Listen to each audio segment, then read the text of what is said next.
안녕하세요. 애들에서 관리심을 담당하고 있는 김영훈입니다. 자, 27회 해설 특강을 진행하겠습니다. 자, 27회 문제를 분석해 보니까요. 26회 때는 관리심과 무난하게 취재가 됐습니다. 근데 올해는 4문제 정도가 문제가 깊게 취재가 됐죠. 그럼 수업 시간에 설명을 했던 바 중에 하나입니다. 그래서 책에 아예 없는 내용이 3문제 정도 취재가 됐는데요. 이것은 난이도 조절 문제 이렇게 생각한 거고 나머지는 애들 기본서와 문제집에서 거의 취재가 됐습니다. 그 때문에 작년도보다는 아마 합격 점수는 좀 내려갈 걸로 예상합니다. 그렇지만 애들 문제집을 기본으로 해서 취재가 됐기 때문에 아마 다량의 고득점자, 즉 85점 이상 맞는 자도 대량으로 나올 수 있기 때문에 아마 작년보다 합격 점수 낮더라도 그게 예전부터 이렇게 뭐 60점 초반이나 이렇게 되지는 않을 걸로 예상합니다. 그래서 60점대 중반 이상에서 합격 점수가 나올 걸로 예상하고 있습니다. 자, 문제풀로 들어가겠습니다. 자, 25번 문제죠. 자, 공동주택관리법상 용의 정의로 옳은 것을 찾는 문제. 올해 특이한 것은 옳지 않은 것을 찾는 문제보다도 옳은 것을 찾는 문제가 이제 비율이 좀 높아지고 있죠. 근데 이 자체가 난도가 높아지고 있는 겁니다. 옳은 것을 찾는 문제가 되겠죠. 1번 혼합주택단지란 분양을 목적으로 한 공동주택과 단독주택이 함께 있는 공동주택단지를 말한다. 틀렸죠. 분양을 목적으로 한 공동주택과 임대주택이 함께 있는 주택단지가 혼합주택단지가 되는 거죠. 단독주택이 아니라 임대주택이 돼야 되는 겁니다. 1번 틀렸고요. 2번 입주자란 공동주택의 소유자 또는 그 소유자를 대리하는 배우자 및 가족을 말한다. 근데 가족인데 직계 비속은 제한됐어요. 직계 가족 안에는 직계 존비속이 함께 포함된 거죠. 그래서 직계 비속도 우리가 포함이 되는 겁니다. 직계 존비속이 다 포함이 되는 거죠. 2번 틀렸고요. 자, 3번 주택관리사 등이란 주택관리사와 주택관리법인을 말한다. 틀렸죠. 주택관리사 등은 주택관리사보와 주택관리사를 합쳐서 주택관리사 등이라 하는 거죠. 그래서 주택관리법인이라 주택관리사보가 합쳐서 주택관리사 등이라 이렇게 표현하는 것이죠. 자, 세 번째, 사용자란 공동주택을 임차하여 사용하는 사람을 말한다. 가를 보니까 임대주택에 임차는 제한다. 이게 옳은 질문이 되어 있죠. 그래서 이 사용자 안에는 임대주택에 임차는 제한다. 그게 이제 키워드가 되겠습니다. 옳은 질문이죠. 정답은 4번이 되어 있고요. 5번 임대주택이란 민간 임대주택에 관한 특별법에 따른 민간 임대주택을 말하며 공공주택특별법에 따른 임대주택은 이에 포함되지 않는다. 이게 틀렸습니다. 이 공주법상 임대주택 안에는 민간 임대주택과 공공 임대주택이 함께 포함되는 거죠. 그래서 공공 임대주택도 포함이 되는 겁니다. 틀렸죠? 옳은 것은 4번이 되겠습니다. 26번이죠. 공동주택관리법령상 공동주택의 관리 방법에 관한 설명으로 옳은 것은 자, 공표상 문제는 우리가 평이하게 취재가 됐습니다. 아마 수업을 집중적으로 들으신 분은 다 맞을 수 있는 문제 난이도 수준으로 나왔죠. 옳은 걸 찾는 문제입니다. 1번 의무관리대상 공동주택은 입주자 등이 자치 관리할 수가 없다. 틀렸습니다. 의무관리대상 공동주택은 입주자 등이 자치 관리도 할 수 있고 위탁 관리도 다 할 수 있는 겁니다. 자치 관리도 가능하고 위탁 관리 다 할 수 있는 거죠. 틀렸고요. 2번 의무관리대상 공동주택의 관리 방법은 전체 입주자 등의 5분의 1 이상이 서명으로 제한하고 전체 입주자 등의 3분의 1 이상이 찬성하는 방법으로 결정할 수 있다. 이게 틀렸습니다. 자, 2번 관리 방법 결정은 입주자 대표회의 자, 의결로 제한이 가능하고 자, 입주자 등의 자, 10분의 1 이상이 제한할 수 있는 겁니다. 자, 제한을 하게 되면 자, 이는 제한하는 거죠. 자, 그러면 결정은 전체 입주자 등의 과반수 찬성으로 결정하는 거죠. 과반수 찬성. 이 질문 뭐 수업 시간에 설명됐죠. 해마다 나오는 질문 하나라고 했습니다. 질문 중에. 자, 2번 틀렸고요. 자, 3번이죠. 입주자 대표회의는 해당 공동주택에 관리에 필요하다고 인정하는 경우 공동주택을 300세대 이상 단위로 나누어 관리할 수 있다. 틀렸죠. 구분관리시는 500세대 이상 단위로 나누어 관리하는 거죠. 그러면 심해 중앙시까지 나왔던 숫자죠. 500세대 이상이 되겠습니다. 틀렸고요. 4번 의무관리대상 공동주택에 전환 신고를 하려는 자는 입주자 등의 동의를 받은 날부터 15일 이내 관할 시도직에 신고한다. 이건 두 군데 틀렸죠. 자, 전환 신고는 자 15일이나 30일에 신고하는 거고 신고권자는 시장, 군수, 구청에 신고하는 겁니다. 저 두 군데 틀렸어요. 신고는 30일 이내. 그러면 신고 행정자는 시장, 군수, 구청장이 신고권자가 되겠습니다. 4번 틀렸고요. 5번 의무관리대상 전환 공동주택의 입주자 등은 관리계약 재정 신고와 수령 날부터 3개월 이내에 입주자표를 구성한다. 이건 옳은 질문이죠. 자, 전환됐습니다. 자, 관리계약 재정 신고가 되면 선거가 확정되니까 3개월에 입대를 구성하는 거죠. 이것도 뭐 주관식에서 여러 번 강조했던 질문 중 하나입니다. 자, 옳은 것은 정답 5번이 되겠습니다. 자, 27번이죠. 민간 임대주택에 관한 특별법상 주택 임대가입에 관한 설명으로 옳지 않은 것은 제가 수업 시간에 주택 임대가입은 무조건 두 문제가 꼭 출제가 된다 했어요. 올해도 두 문제가 출제가 됐죠. 객관식과 주관식이요. 1번 자 여기서는 정답만 보겠습니다. 자 옳지 않은 거 틀린 거 찾는 문제니까요. 2번 보니까 주택 임대가입의 등록 기간은 자 등록상의 변경 신고를 받은 때는 자 신고를 받은 앞부터 10일 이내 신고 수리 여부를 신고에 통지한다. 틀렸습니다. 우리가 공주법상 신고 수리 통지는 10일과 7일이 있습니다. 그렇지만 주택 임대가입에 관한 신고 수리 통지는 5일이 되는 거죠. 5일. 정답은 2번이 되겠습니다. 2번이요. 자 다음은 28번 문제입니다. 자, 공동주택관리법령상 공동주택의 관리처에 관한 설명으로 옳은 것은 자 관리처에 관한 업무를 찾는 문제죠. 옳은 것 찾는 문제입니다. 1번 임대사업자는 관리처가 될 수가 없다. 틀렸습니다. 임대사업자도 공주법상 관리처가 될 수 있는 겁니다. 2번 100세대 이상인 공동주택의 관리주체는 관리규약을 정하는 바에 따라 입주자 대표 효력을 입주 등에 공개한다. 자, 관리규약을 관리처가 의무적 공개하는 건 300세대를 기준한 거예요. 이건 작년도 법계 주관식 나왔던 숫자죠. 300세대를 기준해서 이상일 땐 공개해야 된다. 이할 땐 공개할 수 있는 임의 규정이 되는 거죠. 2번 틀렸고요. 3번 주택 내부 구조물을 교체하는 행위로서 입주자가 창틀 교체하는 행위는 관리처의 동의를 받아야 한다. 틀렸습니다. 자, 일단 창틀 교체하는 행위는 허가 신고 대상이라 관리처의 동의 받는 거 맞는 거죠. 그래서 옳은 것은 정답 3번입니다. 그래서 창틀 교체는 관리처의 동의받는 사항이지 허가 신고 대상이 아니랬지. 이건 경미한성에 해당되기 때문에요. 정답은 3번이 되겠습니다. 4번 관리 주체는 전체 입주자 3분의 2 이상이 서면 동의를 받은 경우에는 3년이 지나기 전 장기성을 조정할 수가 있다. 틀렸죠? 자, 장기성을 수시조정할 때는요. 3분의 1이 아니라 과반수입니다. 과반수 서면 동의를 받으면 수시조정이 가능하죠. 3년이 지나기 전요. 자, 틀렸고요. 5번 의무 관리 대상 공동주택의 관리 주체는 회견도마다 사업 실처서 및 결산서를 작성하여 회견도 종료 후 자 1개월 이내 입주자 대표에게 제출한다. 틀렸죠? 사업 실처서와 결산서는 회견도 종료 2개월 이내입니다. 이것도 수없이 우리가 수업 시간에 강조했던 포인트죠. 2개월입니다. 자 정답은 4번이 되겠습니다. 29번이죠. 공동주택관리법령상 의무관리대상 공동주택의 관리처에 대한 회감사 등에 관한 설명으로 옳지 않은 것은 회감사는 해마다 취가 되는 문제 중 하나가 되겠습니다. 자, 옳지 않은 것, 틀린 것 찾는 문제죠. 자, 4번에 보니까 300세대 이상인 공동주택으로서 이건 이상의 포인트가 되죠. 자, 해당 연도에 회감사를 받지 아니하기로 입주자 등의 과반수의 서면도를 받은 경우 그 연도에는 회감사를 받지 않아도 된다. 이게 틀렸습니다. 자, 회감사를 받지 않게 해서는 일단 동의비율이 나오는 거지. 일단 300세대를 기준합니다. 300세대 기준해서 이상일 때는요. 동의비율이 3분의 2상입니다. 3 이상 동의를 받으면 회감사 받지 아니할 수 있는 거고 300세대 미만의 공동주택은 과반수라겠죠. 과반수. 그래서 작년도 개정되고 이건 엄청 중요한 내용이에요. 그래서 작년도 출제가 안 되기 때문에 올해 무조건 출제가 된다 이렇게 설명했던 부분 중 하나가 되겠습니다. 자, 정답은 4번이 되겠습니다. 30번입니다. 자, 공동주택관리법령상 선거관리위원회 의원이 될 수 없는 사람을 모두 고른 것은 자, 선거관리위원회 의원이 될 수 없는 결격서를 찾는 문제죠. 기업법 피성년 후견인 또는 피한정 후견인 다 될 수가 없습니다. 이건 미성년도 될 수가 없는 거죠. 그래서 민법상 능력 제한자는 미성년자, 피성년 후견인과 피한정 후견인 다 될 수가 없습니다.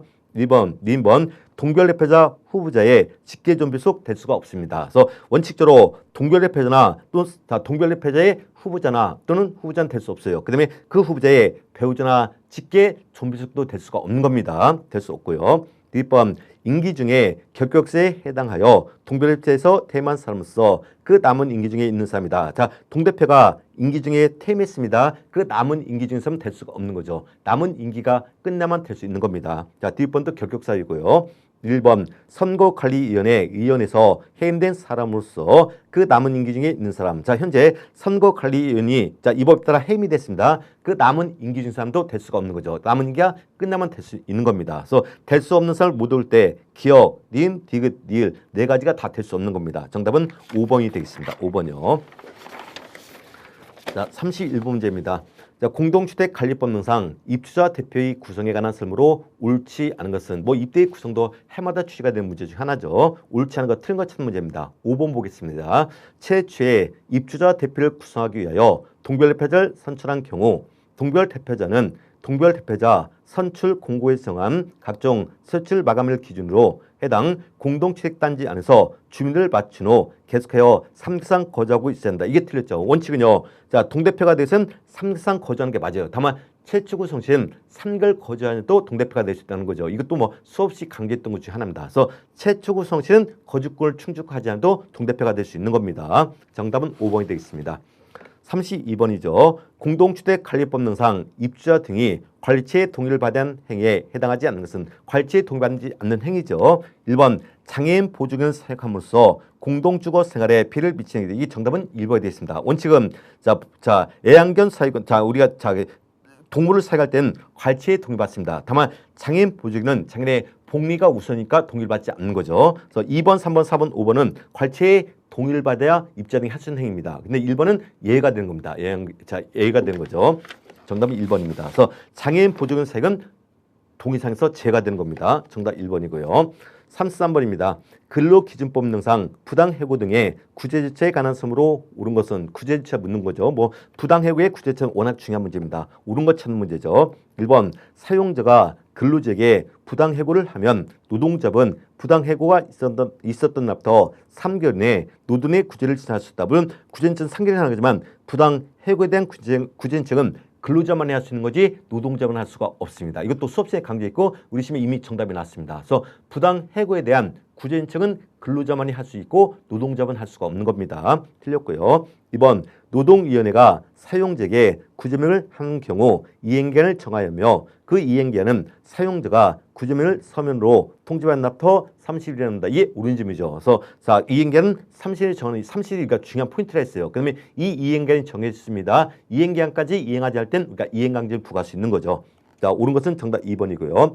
3번 중앙노동위원회 재심 판정에 대하여 근로자는 재심 판정서를 송달받은 날부터 20일 이내 행정소송을 제기할 수가 있다. 틀렸죠? 재심은 10일, 행정소송은 15일에 제기하는 겁니다. 행정소송은 15일에 제기하는 거예요. 3번 틀렸고요.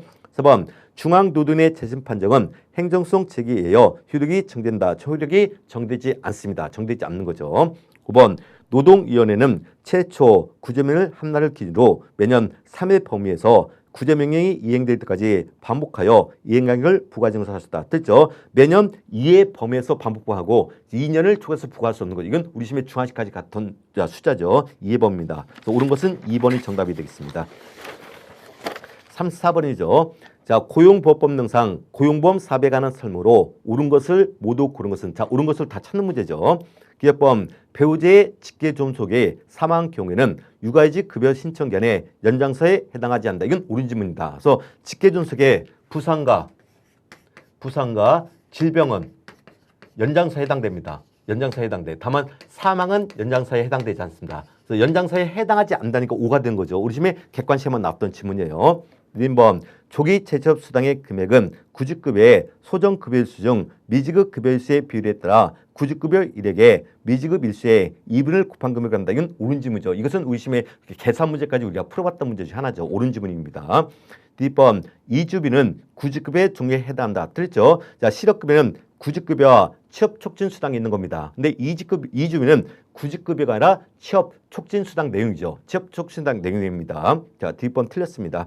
1번 실업급여를 받을 권리는 양도할 수 없지만 담보를 제공할 수 있다. 틀렸습니다. 실업급여를 받을 권리는 양도도 할 수 없고 담보도 제공할 수 없는 겁니다. 담보도 제공할 수 없는 거죠. 틀렸습니다. 그래서 기업과 니은이죠. 정답 3번인데 이 질문들은 우리 객관식 문제를 응용해서 지금 하나하나를 끄집어서 이렇게 종합 문제를 출제한 겁니다. 아마 문제집 출제가는 문제집을 많이 푸신 분들은 아마 이 문제를 다 맞췄을 걸로 예상하겠습니다. 정답은 3번이 되겠습니다. 35번 자, 국민건강보험법상 국민건강보험 가입자에게 자격 상실 시기로 옳지 않은 것은 이것도 수업 시간에 강조했죠. 상실서 국민건강보험에서는 대한민국 자, 사람이 아닐 땐 다음날 했어요. 다음날이고 나머지는 그날이죠. 그래서 사망한 날의 다음날, 국내에 거주하지 않게 된 날의 다음날, 국적을 상실한 날의 다음날, 나머지는 다 그날 상실이라 했죠. 우리 심의 당구 문제 중 하나입니다. 1번 국내에 거주하지 않게 된 날. 자, 국내에 거주하지 않게 되면 대한민국 사람 보지 않는 거죠. 다음날로 상실한 겁니다. 다음날. 정답 1번이 되겠네요. 그래서 국민건강보험법상 건강보험 가입자의 자격 상실 시기에서는 대한민국 사람이 할 땐 다음날. 그래서 사망한 날의 다음날, 국적을 상실한 날의 다음날, 국내에 거주하지 않게 된 날의 다음날, 나머지는 그날 상실되겠습니다. 정답 1번이고요. 36번입니다. 산업재해보상법상 보험급에 관한 설명으로 옳지 않은 것은 자 산재보험의 보험급여 8가지 기본적으로 알고 있어야 되는 거죠. 1번 직업재활급여는 보험급의 종류에 해당하지 않는다. 틀렸어요. 직업재활급여도 산재의 보험급에 포함이 되는 거죠. 정답 1번입니다. 그 다음에 여기서 2번, 3번, 4번, 5번도 우리 시험에 빈출 중에 하나가 되겠습니다. 정답. 그래서 직업재활급여도 산재의 보험급에 해당되는 거죠. 그래서 산재의 보험급여도 해마다 한 문제씩 꼭 출제가 되는 문제 중 하나가 되겠습니다. 정답 1번입니다. 자, 37번이요. 뭐 예상하지 못했던 문제 중 하나입니다. 예상하기 어려웠던 문제 중 하나죠. 환경 물론 올해 그 전기장치가 문제이기 때문에 환경 친화적 자동차 개발 및 보급 촉진에 관한 법에서 출제가 예상을 했었어요. 근데 이렇게 지역적으로 나올 거는 예상 못했죠. 아마 이건 찍어서 맞은 분들이 많을 겁니다. 이게 우리가 알고 푸는 문제도 이건 찍어서 맞춘 문제, 난이도 조절 문제를 보겠습니다. 자, 제18조 6 전용 주차구역의 설치 기준이죠. 자, 1에서 전단 생략이죠. 본문 생략이고 단서입니다. 다만 2022년 1월 28일 전에 건축허가를 받은 시설 중 당합회 차가 소유하고 관련 자 기축시설, 이걸 공공기축시설이라는 거죠. 아닌 기축시설의 경우에는 해당 세 총주차대세 얼마성의 범위에서 시도의 조례 정하냐 할 때 100분의 2범위죠. 100분의 2범위죠. 정답은 2번이 되겠습니다. 2번. 이건 좀 찍어서 맞힌 문제 중 하나가 되겠습니다. 워낙 지역적으로 출제를 했기 때문에요. 그렇지만 올해 전기 자동차에 화재사가 많이 발생하니까 이건 시사성 문제를 출제가 했던 문제 중 하나예요. 근데 시사성 문제를 출제가 됐지만 너무 지역적인 문제를 출제를 했던 것 중에 하나죠. 38번입니다. 이건 뭐 수업 시간에 너무 강조를 했던 문제 중 하나죠.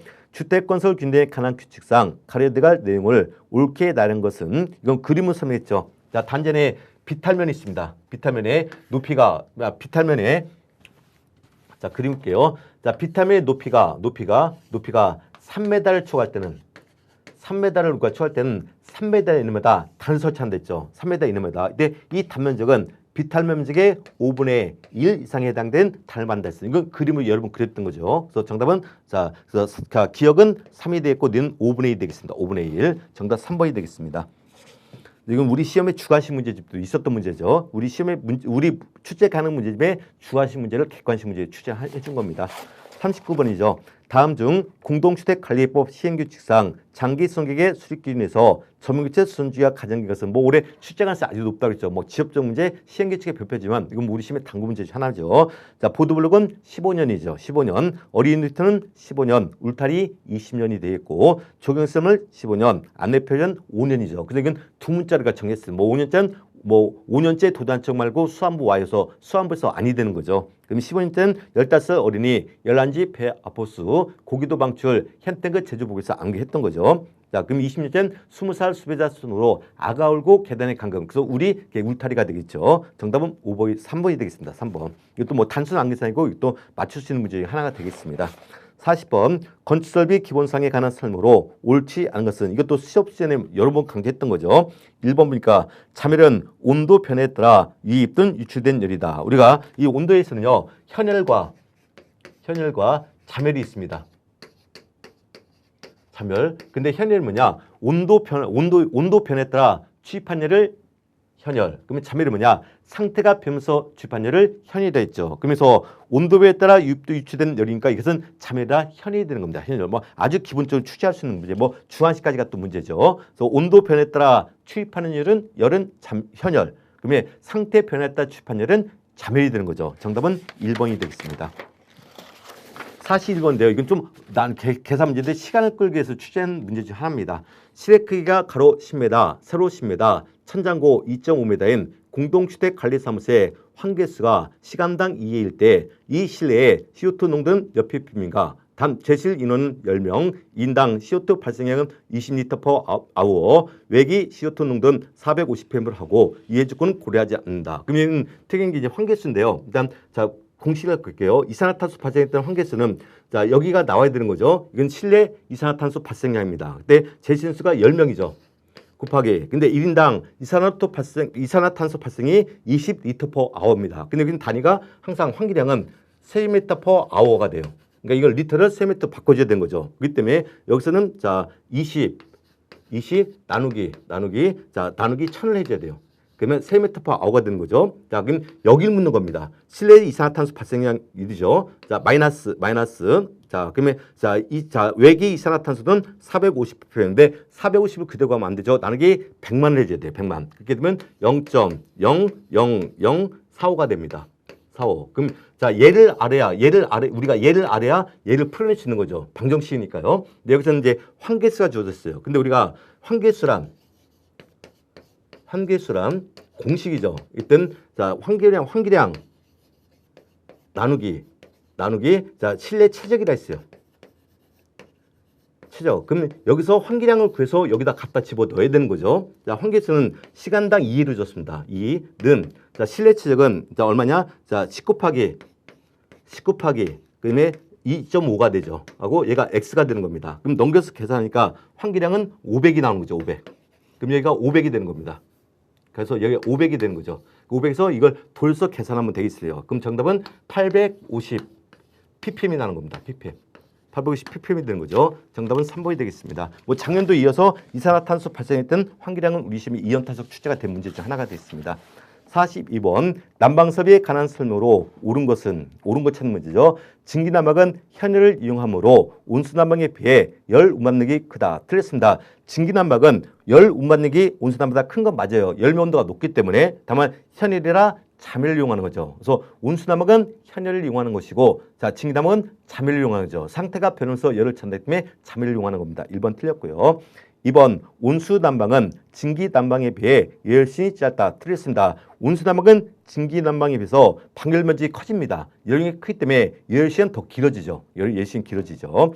3번 복사난방은 대류난방에 비해 연령이 작아 부하변력에 따른 방향절이 용이하다. 틀렸어요. 복사난방은 바닥 전체를 다 뜨겁게 해야만 복설이 발생하죠. 그래서 연령이 큰 겁니다. 그래서 대류식 난방은 방열기만 뜨겁게 해주면 되는 거예요. 그렇지만 복사난방은 바닥 전체를 다 뜨겁게 해야 되는 겁니다. 그래서 연령이 크기 때문에 부하변력에 따른 방향질이 어렵다고 그랬죠. 이 질문이 복사하면서 정답이 가장 많이 나오게 했었습니다.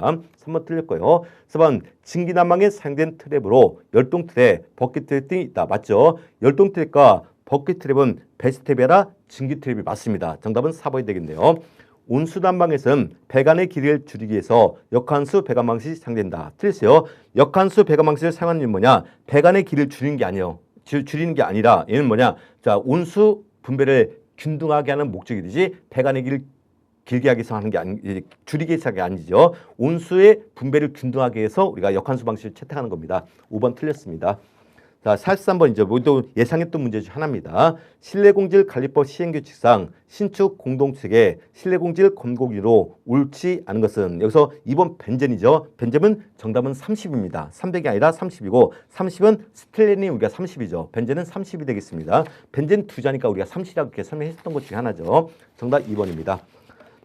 44번 수도법 시행규칙상 저수조 설치기에 관한 내용으로 옳지 않은 것은 항상 이 수도법 시행규칙상 저수조 설치할 때 머릿속에 그림이 연상이 된다 했습니다. 옳지 않은 걸 찾는 문제죠. 5번 저수조 맨홀 부분은 건축물부터 90cm 이상 떨어지며 그 밖의 부분은 60cm 이상 간격을 띄운다. 이게 틀렸죠.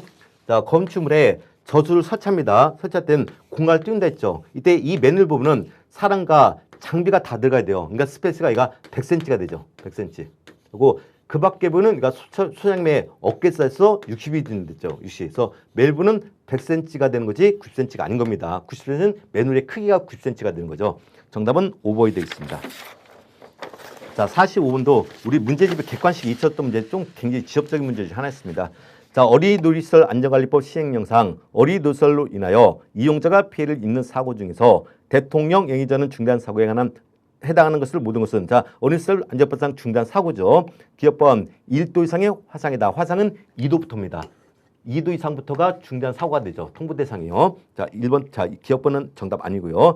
부상 면적이 신체 표면의 5% 이상인 부상이다. 얘는 포함이 되는 겁니다. 그것은 중대한 사고 내용이 포함이 돼요. 1번 한 해의 사고로 인한 3명 이상 부상, 얘도 중대한 사고 내용이 되어 있고요. 자, 골절상도 그러니까 중대한 사고 내용이죠. 니은, 디귿, 니이 되겠습니다. 정답은 자, 5번이 되겠네요. 자, 46번이죠. 배수배관 개통에 설치된 통기관 설비에 관한 설명으로 옳지 않은 것은 정답 1번입니다.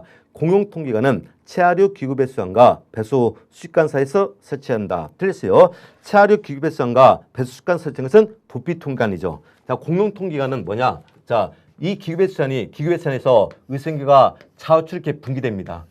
분기돼서 교점에서 분립상하여 양기계 팁에 봉수를 하는 것을 이걸 공용통기관 하는 거죠. 공용통기관. 그다음에 자 수평전이 식관에 착수합니다. 이 기점과 상류축이라 했죠. 자 그럼 의생기가 이렇게 부착됐습니다. 그럼 체하류축 의생기구하고 수관사에서 입수하는 이 통기관은 도피통기관입니다. 도피통기관. 그래서 체하류 기구 배수관과 배수 수관사에서 설치한 것은 공용이 아니라 도피죠. 그래서 항상 통기관이 나올 때는 설치 위치가 장난치면 난도가 높아지기 때문에 항상 머릿속에 그 그림을 그리자고 설명했던 것 중 하나입니다. 정답 1번이고요. 자, 47번 먹는 수질 기준 및 검사 등에 관한 규칙상 심리적 영양물질에 관한 기준 항목에 해당하지 않는 것은 예전에는 자 이게 기사 문제를 그대로 뺏겼는데요. 예전 그 수치를 묻는 문제가 우리 시험에 2연타에서 나왔습니다. 근데 요즘 어느 항목에 속하는지 예를 묻습니다. 심리적 영양물질에 관한 기준의 항목이 아닌 것은 여기서 염소이온, 경도, 색도, 수소 이온 농도는 자 심리적 영양물질에 관한 기준 등이 포함이 돼요. 근데 페놀은요 심리적 영양물질에 관한 기준이 아니라 건강상 유해, 영양, 유기물질에 관한 기준 내게 된 거지 심리적 영양물질에 관한 기준이 아닙니다. 이건 최근에 제가 수업 시간에 설명했죠. 기사 문제에서는 항목별 수치를 묻는 문제도 어느 기준에 속하는지 이 문제를 우리가 많이 출제를 하고 있다고 그랬어요. 정답은 4번이 되겠습니다. 자, 48번요. 뭐 시행규칙상 별표 있는 내용인데 좀 우리가 신문제 봤을 때는 어려운 문제입니다. 근데 법규의 수업을 잘 들었던 분은 충분히 우리가 맞출 수 있는 문제 중 하나죠.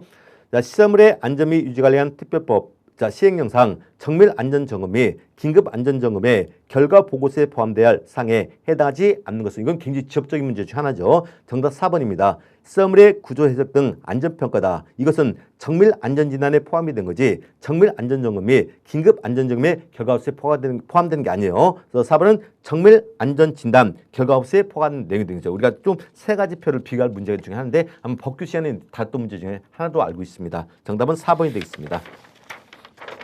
자, 다음은 이제 주관식 문제를 보겠습니다. 주관식 문제요.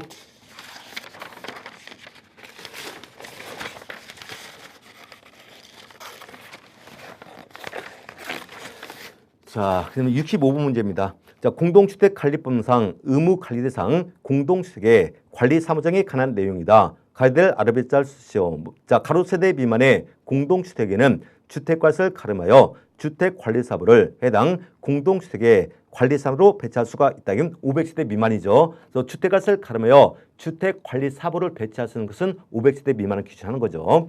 자, 관리사무장은 공동주택의 안전관리기획을 몇 년마다 조정하되 관리건상 필요하여 관리사무장이 입주자 대피 구성원, 가반수 서면도를 받은 경우 몇 년이 지나기는 중요할 수 있는 니는 3년이죠. 이것도 우리 문제집에 있는 주관식 문제에 있는 거죠.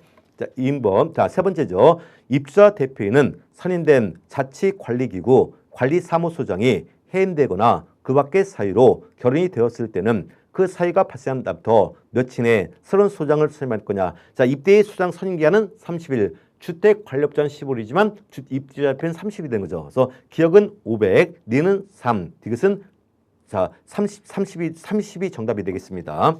자, 66번. 공동주택관리법상 관리주체가 주민공동세를 위탁하기 위한 절차에 관한 내용이다. 가이드라인 용어를 쓰시오. 자, 주민세 위탁에 관한 절차입니다.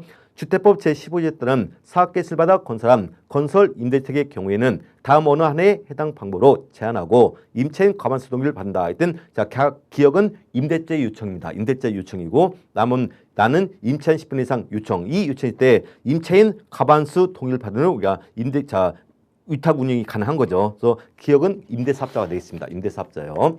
자, 67번입니다. 이것도 우리가 몇 번 주관식에서 풀었던 문제 중 하나죠. 민간 임대차에 관한 특별법령상 시공구청장이 주택임대관리업체에 영업정지를 가름하여 부과하는 과징금에 관한 내용이다. 가이드를 아르비짤 쓰시오.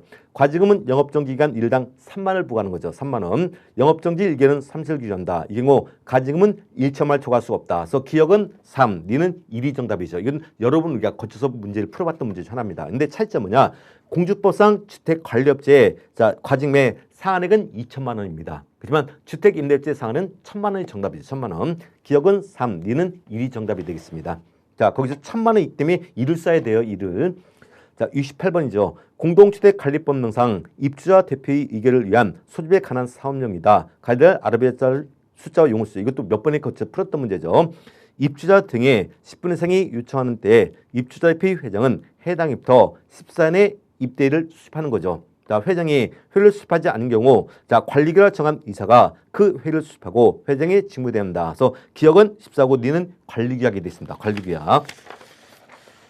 자, 69번입니다. 뭐 이건 맞으라고 준 문제 중 하나죠. 공동주택관리법상 회계서류 등의 작성, 보관에 관한 설명이다. 가이드라인 아라비아자를 쓰시오. 의무관리대상 공동주택의 관리주체는 관리 등의 징수, 보관, 예치, 집행 등 모든 거래에 관하여 월별로 작성한 장부 및 그 증빙서류를 해당 회계연도 종료부터 5년간 보관한다. 5년간 보관하죠. 이 경우 관리처는 전자문서 및 전자거래기법 제2조, 자 2조 제2호에 따른 정보 처리됨을 통하여 장부 및 증빙서를 작성하나 보관할 수가 있다. 정답은 5죠. 그럼 앞으로 이 본문에 있는 정보 처리 시스템도 함께 우리가 주관식을 대비하셔야 되겠습니다. 자, 기억 정답은 5가 되겠습니다. 70번이죠. 최저임금법상 용어의 정의와 최저임금의 결정에 관한 내용이다. 가이드라인 용어를 쓰시오. 자, 제2조 정의인데 이 법에서 근로자 상점의 임금이란 무엇의 제2조에 따른 근로자 상점의 임금이 아니든 근로기준법입니다. 그래서 항상 개별적 근로관계를 다루고 있는 법에서 가장 일반법은 근로기준법이고 특별법은 최저임금법이에요. 그러니까 특별법에서는 자, 일반법을 우리가 준용하는 거죠. 그래서 근로기준법입니다. 자, 2항 규정이죠. 자, 그래서 4조 규정이죠. 자, 제1항에 있던 사배 중별 구분은 제12호에 따른 누구의 심의를 거쳐 고용 노동이 정한 거냐 최저임금의 심의를 거친 거죠. 그래서 항상 최저임금법상 모든 결정은 고용노동부장이 하는 거지만 모든 심의는 최저임금위원회가 심의기관을 했습니다. 이것도 우리 심의 객관식 한번 나왔던 거죠. 자, 그래서 기억은 근로기준법, 님벗은 최저임금위원회가 되겠습니다. 71번이죠. 지금 뭐 책에 없던 내용인데 뭐 시행령 노동법의 시행령 이건 뭐 난이도 조절 이건 찍지 않고는 맞추기 어려운 문제 중 하나일 겁니다. 남녀 고용 평등과 일가정 양육전에 관한 법령상 육아직의 종류에 관한 내용이다. 가이드라인 아라비아자를 쓰시오. 시행령 제14조 육아직의 종류입니다. 육아직 중인 근로자는 방학회 구분에 따른 사유가 발생하면 그 사유가 발생한 날부터 며칠 이내 그 사실을 사업주에게 알릴 거냐. 자, 임신 중인 여성 근로자가 육아직인 경우 유산이나 사산했습니다. 제1호 외의 근로자가 육아직 중인 경우 해당 여인과 사망된 7일 이내 그 사실을 사업주에게 알려주는 거죠. 7일이 되겠고요. 사업준 제1항에 따라 육아직 중인 근로자로부터 영유아 사망 등에 대한 사실 통지받은 경우에는 통지 반납부터 30일 내 근무 개시를 지정하여 근로직에 알린다. 그래서 기억은 7일. 자, 니은분 30이죠. 이건 뭐 예상하지 못했던 문제 중 하나입니다. 굉장히 이건 지역적으로서 이건 찍으라고 이렇게 취재한 문제 중 하나가 되겠습니다. 72번이죠. 이건 뭐 수업 시간에 우리가 객관식에서 여러분 등장했던 것 중 하나고 객관식 이게 강조했던 거죠. 이제 현행범이라는 얘기를 뭐 제가 그림까지 사진까지 해서 우리가 보여줬던 문제 중 하나입니다. 노동자 및 노동관계 지원법상 근로자의 구속제한에 관한 내용이다. 가이드라인 용어를 쓰시오. 제39조 근로자의 구속제한 근로자는 징역 기간 중에 현행범 외에는 이 법의 위반을 이유로 구속되지 않는다. 그래서 현행범은 구속이 되는 겁니다. 다만 현행범 외에는 구속되지 않는 거. 이건 그림으로서 우리가 설명했던 것 중 하나죠. 현행범입니다. 자, 정답은 현행범이 되어 있고요. 자, 73번입니다. 자, 건축 및 설비 등에 관한 규칙상 신축 공동주택 등의 기계환기 설비 설치 등에 관한 내용이다. 가이드라인 아라비아자를 쓰세요. 이것도 우리가 주관식 예를 받고 이 문제가 객관식에서 시험에 등장하기 때문에 우리는 무조건 주관식 가자 했던 문제 중 하나죠. 외부에 변한 공기 흡입구와 배기구는 교참을 방지할 수 있도록 1.5m 이상의 이끌을 확보하거나 공기흡입과 배기의 방향이 서로 90도 이상이 되는 위치에 설치되어야 하며 화재 등 유사 시 안전에 대비할 수 있는 구조와 성능이 확보된다. 그래서 기억은 1.5, 니은 90이 되겠습니다. 자, 14번도 뭐 강조했던 것처럼 이건 경계 소음을 우리가 방지하는 대책을 했죠. 주택건설균에 관한 규정상 가려될 아라비아자를 쓰시오. 자, 세대간 경계벽이죠. 공동주택 각 세대 간의 경계벽 및 공동주택과 주택 외이설 간의 경계벽은 내화 구조로서 단각회 어느 안에 해당 구조로 한다. 재질에 따라 두께가 달라진다 했죠. 자, 1호 규정이죠. 철근 콘크리트조 또는 철근 콘크리트조로서 그 두께는 15cm 이상. 그러면 묵은 콘크리트거나 조직될 땐 우리 20cm 이상. 조립식 주택 부재인 콘크리트만은 우리가 12cm였죠. 그러니까 1호가 날 때 앞으로 20과 12도 우리가 다시 조한식 가야 되는 겁니다. 정답은 15가 되겠습니다. 자, 그 다음에 75문제는 좀 사이드 문제인데 이것도 수업 시간에 굉장히 강조했던 문제 중 하나입니다. 우리 문제집에 또 있었던 거죠. 세대 내 자체 점검 방법이 출제 가능성이 아주 높다고 그랬습니다. 수방시설 설치 및 관리에 관한 법률, 시행규칙상 수방시설 등 자체 점검 시 준수해야 할 사항에 관한 내용이다. 가야 될 아르비트를 쓰시오. 6호죠. 공동주택, 아파트 등 한정하는 겁니다. 세대별 점검하고는 다음과 같다. 자, 다음목입니까? 관리자는 수행기에서 원격 점검이 불가능한 경우 매년 작동 점검만 시작하는 공동주택은 1회 점검 시마다 전체 세수의 50% 이상, 종합점검을 시작하는 공동주택은 1회 점검 시마다 전체 세수의 30% 이상 점검하도록 자체점검 계획을 수립해야 한다. 그래서 자, 기억은 50, 니는 30. 우리 문제집에 있었던 거죠. 그래서 제가 자체점검 안에서는 무조건 다목만 꼭 기억하자 했습니다. 이걸 바꿔서도 객관식이 나올 수 있기 때문에요. 76번입니다. 자, 신에너지 및 재생에너지 개발 이용 보급촉진 법상 가리드할 용어를 쓰시오. 자, 이것도 뭐 좀 쉬운 문제 중에 하나인데 좀 헷갈릴 수가 있어요. 여기는 1호에서 거기 수소가 나왔기 때문에. 근데 과목은 수소에너지입니다. 그래서 수소에너지와 연료전지는 이것은 신에너지지 재생에너지가 아니다 했어요. 그래서 기억은 수소에너지가 됐습니다. 이것은 우리가 그 앞에서 보면서 화석 연료하고 연료전지가 한번 주관식 같죠. 그렇기 때문에 수소에너지를 우리가 주관식기도 했습니다. 그럼 내년도는 신에너지에서 주관식 나기 때문에 내년도는 재생에너지에서 우리가 주관식 한번 대비하셔야 되는 겁니다. 뭐 77번도 우리가 동용무기사에서 보았던 문제 중에 하나죠. 얘도 무조건 취재한다 했습니다. 올해부터 공동주택 화재안전 기준이 신설됐기 때문에요. 자, 공동주택의 화재안전 성능 기준상 가리대갈 아르비트를 쓰시오. 자, 7조 스프링클러 설비. 스프링클러 설비는 단각구의 기준에 따라 설치한다. 4호 규정이죠. 아파트 등의 세대 내 스프링클러 헤드를 설치하는 경우 천장, 반자, 천장과 반자 사이 덕트, 선반 등의 각 부분부터 하나의 스프링클러 헤드까지 수평거리는 2.6m 이하로 한다. 2.6m. 이게 실기는 우리 객관 정답이 나왔던 것 중 하나죠. 자, 외벽에 세대된 창문에는 0.6m 이내 스프링클러 헤드를 배치하고, 그럼 외벽에서는 우리가 화재를 방지하는 거죠. 0.6m입니다. 배치된 헤드의 수평거리 이내에 창문이 모두 포함되도록 할 것. 다만 단과목에 원화되는 경우는 그렇지 않다겠죠. 과목이 이제 드렌체가 우리가 설치된 경우죠. 나목입니까? 창문과 창문 사이의 수직부분이 내와 구조로서 90cm 이상 이격되어 있거나 발코니 등의 구조 변경 절차 및 설치 기준 제4조 1항부터 5항까지 해석하는 구조와 성능에 방합한 방화 유리창을 설치한 경우다. 그래서 기억은 2.6, 니는 0.6, 디귿은 90이죠. 이건 우리가 동영도 우리가 풀어봤던 문제 중 하나입니다. 78번이죠. 건축물의 에너지 전략 설계 균상 전기설비 부분에 관한 용어의 정의다. 가야 될 용어 쓰죠. 이것도 우리가 뭐 모의고사에서 한번 풀어봤던 문제 중에 하나죠. 가로람은 승강기 균형추보다 무거운 상태로 하강할 때 모터는 순간적으로 발전기로 동작하게 되며 이때 생산된 전력을 다른 레서전으로 활용하는 방식으로 전력 수요를 절감하는 장치를 만든다. 이걸 회생제동 장치라는 거죠. 에너지 절감하는 거죠. 회생제동 장치랍니다. 이건 모의고사에서 우리가 풀어봤던 문제 중 하나가 됐습니다. 뭐 70금은 문제집 못 썼지만 수업시간에 강조했던 것 중 하나고 객관식 문제집 지문에 있었던 거죠. 주택건설균에 관한 규칙상 가리대갈 아르비트를 쓰시죠. 자, 냉방설비 배기장치 설치원의 기준입니다. 0제37조 6항에서 국토교통부의 저는 기준이란 단각의 요건을 모두 갖춘 것을 말한다. 3회입니까? 세대별 주거주민직이 50제곱미터를 초과하는 경우 특이하게 주택건설균에 관한 규정에서는 규정이나 규칙은 대부분 면적이 60일 기준인데 이건 예의적으로 50일 기준 한다 했죠. 50제곱미터를 초과하는 경우 세대 거실 또는 침실이 2개 이상인 경우 거실을 포함한 최소 2개의 공간에 냉방설비 배기장치를 연결병을 설치하는 거죠. 그래서 기억은 50이고 니는 자 2가 되겠습니다. 뭐 80번도 예상했던 문제 중에 하나죠. 도시가스 사법 시행규칙상 가스 상실의 시설, 기술, 검사 기준에 관한 내용이다. 가야 될 아르비트를 쓰시오. 자, 입상안의 화기죠. 화기는 화기세 입상안과 화기세의 유지거리. 근데 무조건 가스에서요. 화기세의 거리 할 때는 2m 했습니다. 그럼 바닥의 높이에서는 1.6에서 2m. 이건 우리가 똑같이 가스 계량기 적용되는 거죠. 그렇기 때문에 기억은 자 2가 되어 있고요. 환기가 양한 장소에 설치해야 하며 입상안의 밸브는 바다로부터 1.6m 이상 2m 내에 설치하는 거죠. 자, 이건 공식이고 앞으로는 종종 이제 추가될 수 있는 문제 중 하나입니다. 자, 여기까지서 해설 특강을 마치는데요. 자, 주관 심지가 갈수록 문제가 좀 깊어지고 있습니다. 우리가 예상하지 않은 부분에 가로치는 부분이 있기 때문에 앞으로 자, 그 28일을 준비하신 분들요. 무조건 우리 출제 가능 문제집이 있습니다. 근데 출제 가능 문제에서 크게 문제들이 다 벗어지지 않았어요.